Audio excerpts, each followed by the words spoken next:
ಅಶ್ವಿತಾ ಮತ್ತು ಅಭಿ ಇದ್ದಲ್ಲಿ ಸೇರಿದ. 4 ಜನ ಒಟ್ಟಿಗೆ ಕುಳಿತು ಸಾಫ್ಟ್ ಡ್ರಿಂಕ್ಸ್ ಕುಡಿದರು, ಹಾಡನ್ನು ಎಂಜಾಯ್ ಮಾಡಿದರು. ನಂತರ ಅಥರು, ಅಣ್ಣ ಬಾ ಡ್ಯಾನ್ಸ್ ಮಾಡೋಣ ಎಂದು ಕರೆದ. ನೋ ಅರು, ನನಗೆ ಇಂಟ್ರೆಸ್ಟ್ ಇಲ್ಲ ಎಂದು ನೇರವಾಗಿ ನಿರಾಕರಿಸಿದ ಅಭಿ.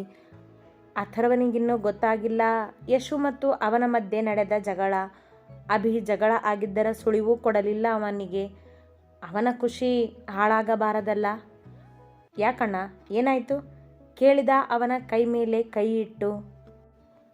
ಏನಾಗಿಲ್ಲ ಅಥರು, ಇಂಟ್ರೆಸ್ಟ್ ಇಲ್ಲ ಅಷ್ಟೇ, ನೀನು ಡ್ಯಾನ್ಸ್ ಮಾಡು ಹೋಗು ಪರವಾಗಿಲ್ಲ ಎಂದ ಅಥರು. ಅವನು ಬೇಡ ಅಂತಿದ್ದಾನಲ್ಲ, ಹೋಗಲಿ ಬಿಡು, ನಾವು ಕುಣಿಯೋಣ ನಡಿ ಎಂದಳು ಅಶ್ವಿತಾ. ಅಭಿಯ ಮನಸ್ಥಿತಿ ಗೊತ್ತಿದ್ದರಿಂದ ಮತ್ತೆ ಹೆಚ್ಚು ಪ್ರಶ್ನೆ ಮಾಡದೆ ಅಥರು ಮೇಲೆದ್ದ.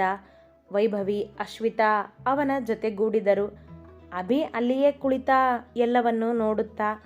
ಆದರೆ ಎಷ್ಟೋ ಹೊತ್ತಿನಿಂದ ಇವರನ್ನೇ ಗಮನಿಸುತ್ತಿದ್ದ ಯಶಸ್ವಿನಿ ಈಗ ಸರಿಯಾದ ಸಮಯವೆಂದು ಹೊಂಚು ಹಾಕಿದಳು ಅವನಿಗೆ ತೊಂದರೆ ಕೊಡಲು. ಅವಳು ಅವನನ್ನು ನೋಡುತ್ತಿದ್ದಳಾದರೂ ಅವನಿಗೆ ಕಾಣದಂತೆ ಅವನ ಹಿಂದಿದ್ದಳು. ಅದನ್ನರಿಯದ ಅಭಿ ಅವಳು ತೋಡಿದ ಬಾವಿಗೆ ಬೀಳುವವನಿದ್ದ. ಅರ್ಧ ಗಂಟೆಯ ನಂತರ ಅಥರು ಅಭಿಯ ಬಳಿ ಬಂದ. ಅಣ್ಣ ಒಬ್ಬನೇ ಇರುವನಲ್ಲ, ಅವನನ್ನು ಜೊತೆ ಎಳೆದುಕೊಂಡರಾಯಿತೆಂದು ಬಂದವ. ಅಣ್ಣ,